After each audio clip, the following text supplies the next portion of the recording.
રાજા મહારાજા કરી શકે. હું તો રહ્યો ગોપાળ, હું તો ગાયો ન ચારનારો.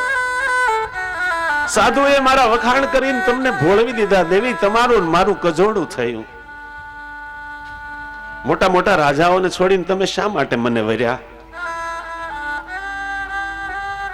મને કશા સુખની અપેક્ષા નથી. હું તો ઉદાસીન છું, હું તો નિરપેક્ષ છું. અને આમ જ્યાં ભગવાનના શબ્દો સાંભળ્યા ને રૂક્ષ્મણીને મૂર્છા આવી ગઈ. કર ભગવાને મનથી મારો ત્યાગ કર્યો હોય એવું લાગે છે. રૂક્ષ્મણી ગભરાયા, પલંગેથી નીચે પડી ગયા. ભગવાન તરત ઉભા થયા. ભગવાનને બધા નાટક કરતા આવડે એટલે તો એને નટવર કહેવામાં આવે છે. એકદમ રૂક્ષ્મણીને ઉપાડ્યા, પોતે સુતાતા એ પલંગમાં સુવડાવ્યા અને પછી પંખો લઈને પોતે વાયુ ઢોળવા લાગ્યા. અરે દેવી, હું તો તમારી મશ્કરી કરતો હતો, બાકી તમે તો મને પ્રાણથી પણ અધિક પ્રિય છો. રૂક્ષ્મણી સમજી ગયા કે પરમાત્માએ મારું અભિમાન દૂર કરવા માટે આ લીલા કરી છે. અને એ પછી રૂક્ષ્મણી કહેવા લાગ્યા કે વાત સાચી છે નાથ, તમારું મારું કજોડું થઈ ગયું. ક્યાં મૂર્ખાઓ મારી પાછળ પડે, જ્ઞાનીઓ તમારી પાછળ પડે. હું તો તમારા ઘરની દાસી થવાની યોગ્ય નથી. તમારા ઘરની અંદર આજથી મારું સ્થાન મહારાણી તરીકે નહીં, પણ તમારા ચરણની દાસી તરીકે છે. આ અધ્યાયનો ભાવ અતિ દિવ્ય બતાવવામાં આવ્યો છે. સ્ત્રી એ બાધક નથી, પણ સ્ત્રીની અંદર રહેલી અતિ આસક્તિ બાધક બને છે.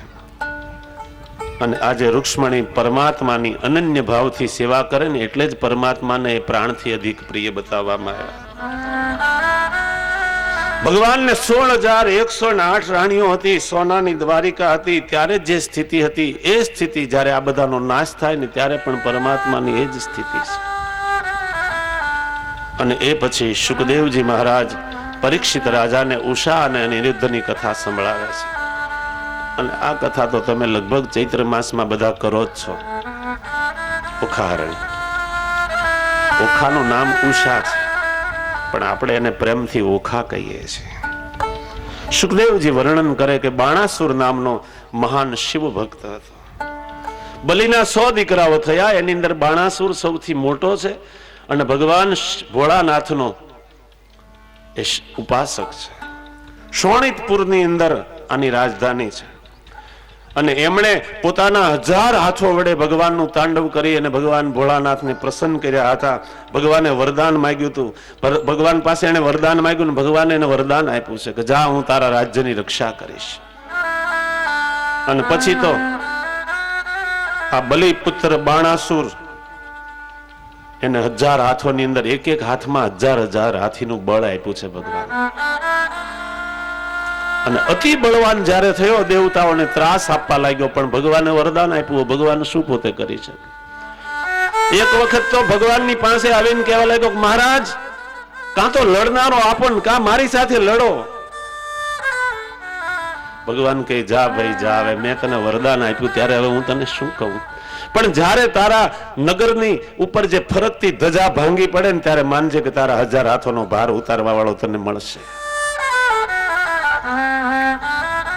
અને જો ગમે એવો બાપ હોય, મૂછે લીંબુ લટકતા હોય, પણ દીકરીની આગળ એ ગરીબ ગાય જેવો થઈ જાય છે.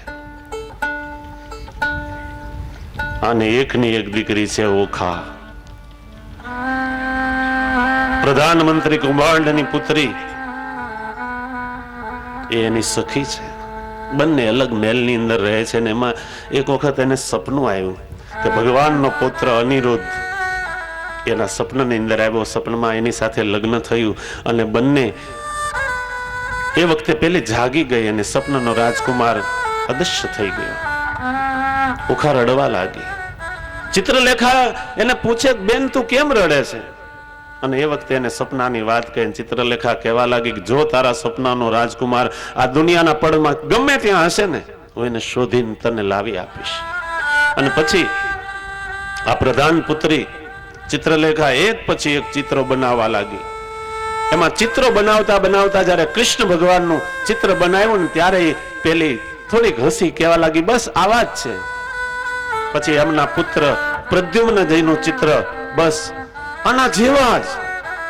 અને પછી છેવટે એને અનિરુદ્ધનું ચિત્ર જ્યારે બતાવ્યું ત્યારે બંને આંખો ઉપર આડા હાથ દઈ દીધા છે, શરમાઈ ગઈ. ચિત્રલેખા કહેવા લાગી કે બેન, આ પરમાત્માનો પૌત્ર છે, પણ ફિકર નહીં, હું એને લઈને આવીશ. અને ચિત્રલેખા આવી છે દ્વારિકા.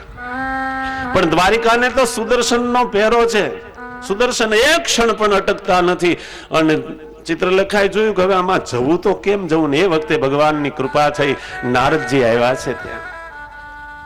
નારદજીને કહેવા લાગ્યા કે દેવ, તમારે મારું એક કામ કરવું પડશે. અરે બેન, એક શું તારા, હું 100 કામ 1000 કામ કરું, મને ખબર છે તું શા માટે આવી છે. અને એ વખતે સુદર્શનને ઉભા રાખીને કહેવા લાગ્યા, એ સુદર્શન ઉભો રહે. કોઈ સંત મળે, કોઈ સાધુ પુરુષ મળે ત્યારે એની સાથે 2 ઘડી વાત કરાય, એને કંઈક વંદન કરાય. અને તું બસ આમ જ આંટા માર્યા કરે છે. આમ કરીને સુદર્શન ને વાતે વળગાડ્યો ને પહેલીને ઈશારો કરી દીધો ને ચિત્રલેખા ઘૂસી ગઈ અંદર. સુદર્શન કે મહારાજ, તમારું સંતોનું કાર્ય ઉપદેશ દેવાનું છે અને તમે તમારું કાર્ય બરાબર કરો છો. એમ મારું કાર્ય છે ચોકીદારી કરવાનું. એ મારો ધર્મ છે, એ મારી ફરજ છે. અને હું નિશંકપણે આ દ્વારકાની ચોકી કરું, મને ઉભા રહેવાનો સમય નથી મહારાજ. અને એ વખતે પેલી નીકળી લઈને. પણ જે અનિરુદ્ધના પલંગની ઉપર એક જે પુષ્પની માળા હતી, એ પવનનો ઝોકો આવવાથી પડી. અને એ વખતે પેલો સુદર્શન કહેવા લાગ્યો, મહારાજ કઈક પડ્યું એવું લાગ્યું કે નહીં તમને? નારદ કહે, તમારા ચોકીદારોની આજ તમારી સાથે મને એમ હતું કે 2 ઘડી સત્સંગ કરું, પણ બસ તમને ચોરના જ વિચાર આવે, ચોકીદારનો વિચાર છે ને આવે. અને જો ચોરી થઈ હોય તો મારું નામ લેતો નહીં, લે જય શ્રી કૃષ્ણ. નારદજીએ જોયું, કામ થઈ ગયું. ચિત્રલેખા અનિરુદ્ધને ઉઠાવીને શોણિતપુરના મહેલની અંદર લાવી છે. અને એ પછી બંને રંગરાગ કરવા લાગ્યા છે. અને જે એમના સૈનિકો હતા, બાણાસુરે જે પોતાની કન્યાનું રક્ષણ કરવા સૈનિકો ગોઠવ્યા હતા, એ સૈનિકોમાંના 2 સૈનિકો આવી અને બાણાસુરને કહેવા લાગ્યા કે મહારાજ, કુંવરીબા યુવતીમાંથી સ્ત્રી થતા હોય એવું લાગે છે, એના શરીરની અંદર અમને ફેરફાર લાગે છે. એ યુવતી મટી અને પૂર્ણ સ્ત્રી બની હોય એવું મને દેખાય. કુંવરીબા કઈક કુળને કલંક લાગે ને એવી હરકત કરતા હોય એમ લાગે છે. ને આવા જયારે સમાચાર આપ્યા, બાણાસુર આવ્યો, મેલ ઉઘડાયો. અને મેલ ઉઘાડ્યો ને ત્યાં તો અંદર પ્રદ્યુમ્નનો પુત્ર અનિરુદ્ધ છે. બંને વચ્ચે યુદ્ધ થયું, નાગપાશથી બાંધવામાં આવ્યો. આ કથા તો તમે સાંભળેલી છે એટલે વધારે લાંબી ચર્ચા નહીં કરતા. ને આપણે આજે અમે કથામાં શરૂ કરવામાં મોડું થયું છે. અને વળી બપોર પછીને બદલે આપણે બપોર પહેલા ભગવાનની કથાની પૂર્ણાવતી કરવાની હોય ટૂંકની અંદર. કેમ કે આ તો બધાને તમને મોઢે થઈ ગયેલું છે, 3 દિવસ સૌ વાંચો જ છો. એટલે એ પછી નારદજીએ સમાચાર આપ્યા, દ્વારકામાં ખબર પડી કે પોતાનો પૌત્ર અનિરુદ્ધ શોણિતપુરના બલિના પુત્ર બાણાસુરની કેદની અંદર છે. પછી ભગવાને ચડાઈ કરી, ભયંકર યુદ્ધ થયું.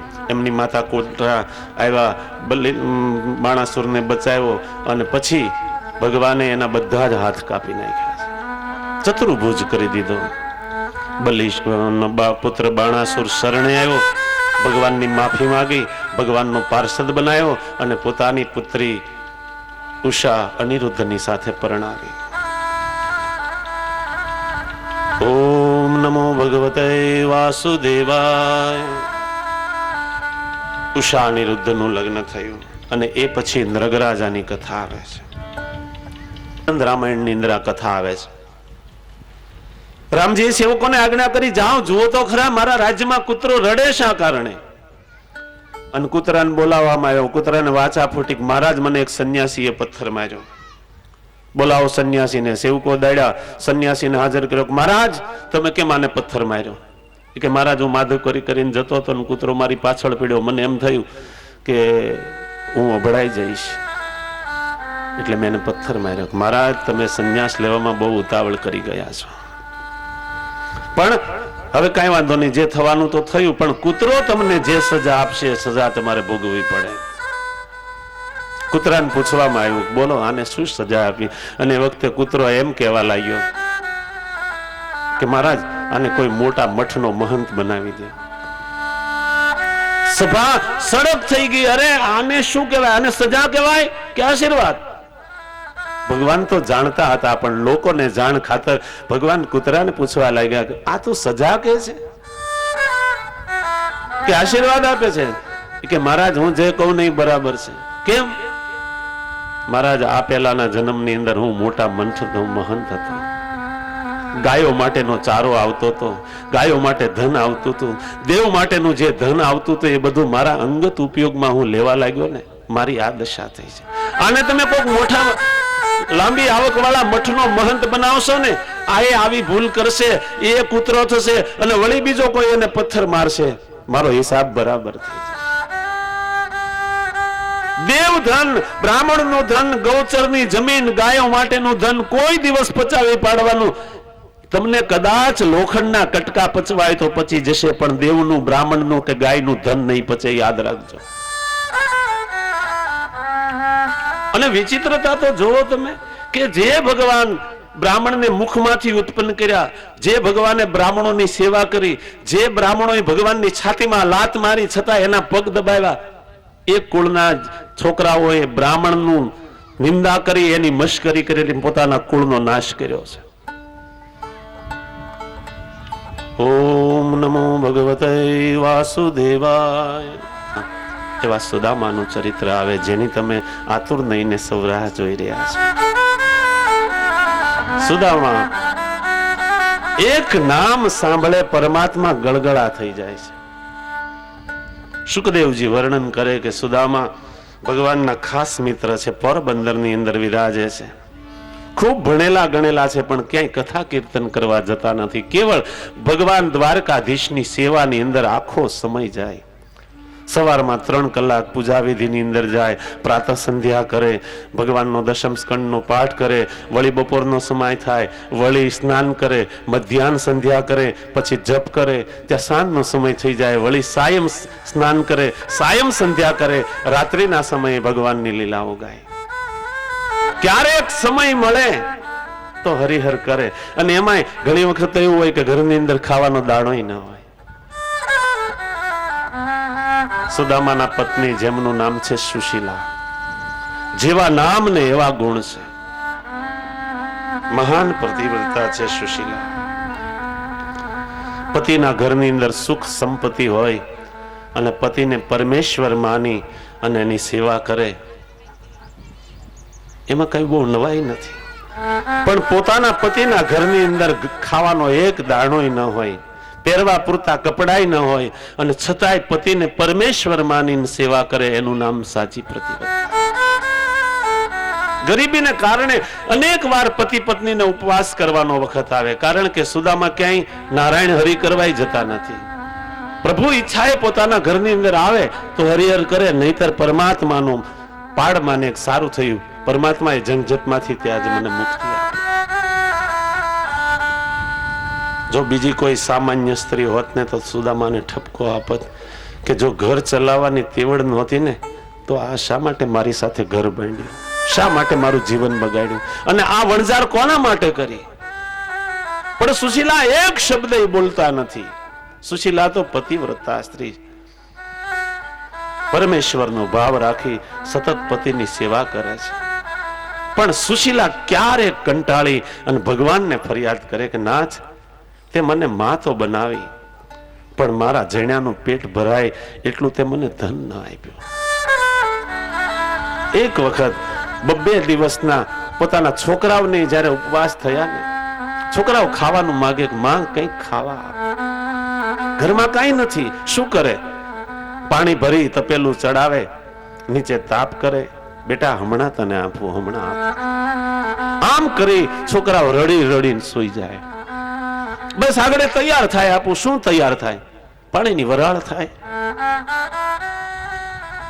થાકી હારી કંટાળીને દીકરાઓ ભૂખ્યા સૂઈ જાય. છોકરાઓનું દુઃખ સુશીલાથી જોવાતું નથી. પોતાના પતિને એક દિવસ હાથ જોડીને કહેવા લાગ્યા કે નાથ, મારે તમને એક પ્રાર્થના કરવી છે. શું છે?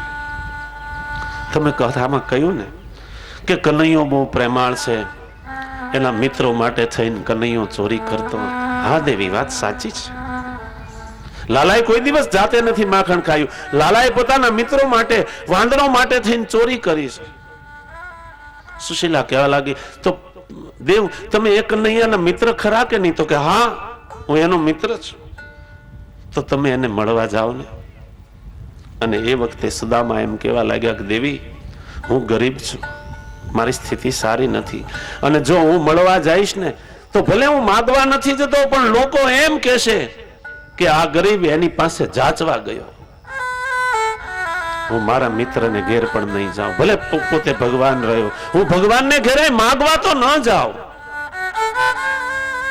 સુશીલા કે હું તમને એમ નથી કહેતી કે તમે માગવા જાઓ, પણ હું એમ કહું તમારા મિત્રને મળવા જાઓ. તમારા મિત્રને તો હજારો આંખો છે. સર્વ હકીકત તમને જોતા સમજી જશે, તમારે માગવું નહીં પડે. સુદામા દુઃખથી કહેવા લાગે, દેવી હું અત્રે નવરો તો નથી, હું તમને એમ કહેવા નથી માંગતી, તમે તમારા મિત્રને મળવા જાઓ.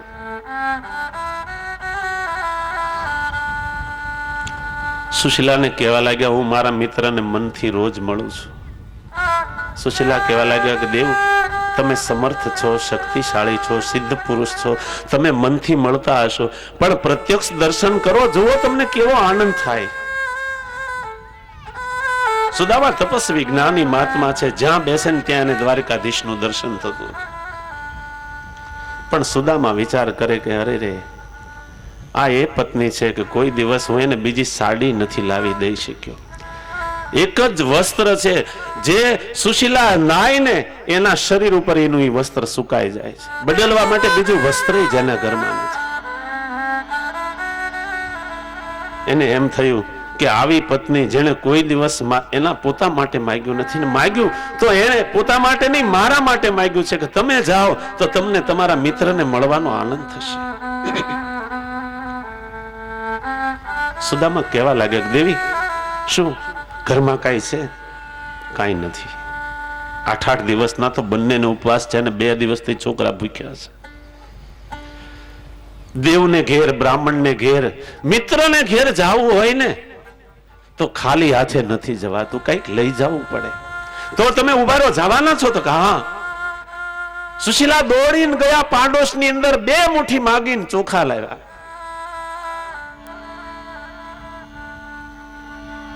પણ જુઓ એ ચોખા શેમાં લઈ જવા?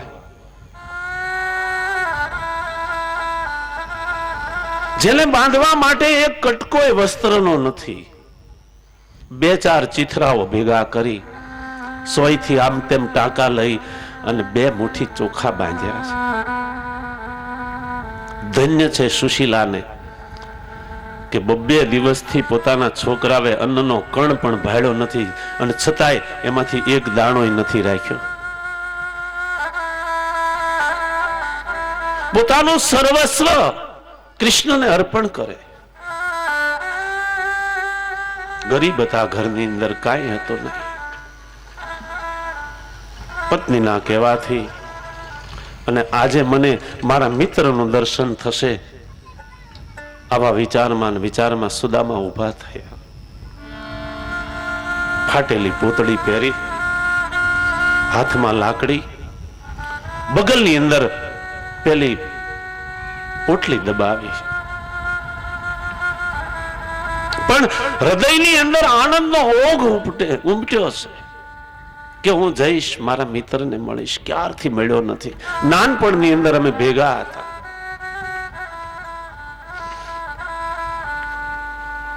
હે જેના મનનો મેરામણ છલકાય છે રે, જેના મનનો મેરામણ છલકાય છે રે,